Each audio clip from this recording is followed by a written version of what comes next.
جب بادشاہ آیا اور دربار کے تخت پر بیٹھا، جس کے ساتھ ملکہ اور شہزادی بھی آ گئی، تو اس بادشاہ نے شہزادی کو اپنے سوال کرنے کی اجازت دی، جس پر شہزادی اٹھی اور اپنا پہلا سوال کچھ یوں کیا کہ اس نے اپنی شہادت کی انگلی اوپر کی جانب بلند کر دی اور علی کے جانب دیکھنے لگی۔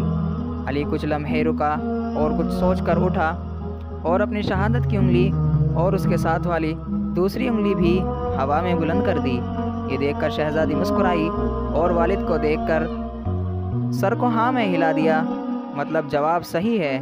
تو ملکہ نے کہا، کیا خوب، علی نے درست جواب دیا ہے۔ یہ سن کر حاضرین بہت خوش ہوئے اور علی کو شاباشی دینے لگے۔ اب شہزادی نے دوسرے سوال کے لیے ایک تلوار منگوائی اور تلوار کو ہوا میں بہت تیزی سے چلایا۔ اس کے بعد وہ اپنی نشست پر جا کر بیٹھ گئی۔ جاری ہے، اب تمام کے تمام لوگ حیران ہو گئے کہ یہ کیسا سوال ہے اور علی اس کا کیا جواب دے گا۔ تمام نگاہیں علی کے جانب مرکوز ہو گئے۔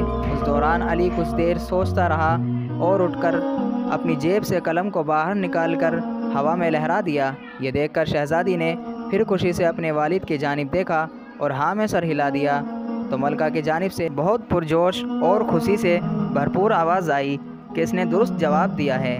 یہ سن کر محل میں موجود جم غفیر کی جانب سے علی کو مبارک مبارک کی صدائیں سننے کو ملی اور تمام حاضرین یہ سوچنے پر مجبور ہو گئے کہ سوال کیا تھا اور جواب کیا۔ کچھ سمجھ نہیں آ رہی تھی کسی کو بھی۔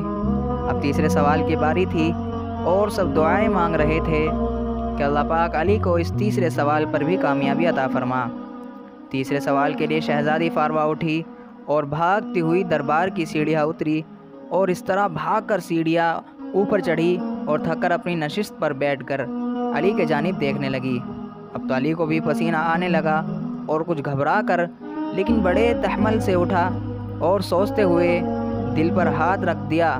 یہ دیکھ کر شہزادی بہت خوش ہو گئی اور شرما کر وہاں سے بھاگ گئی۔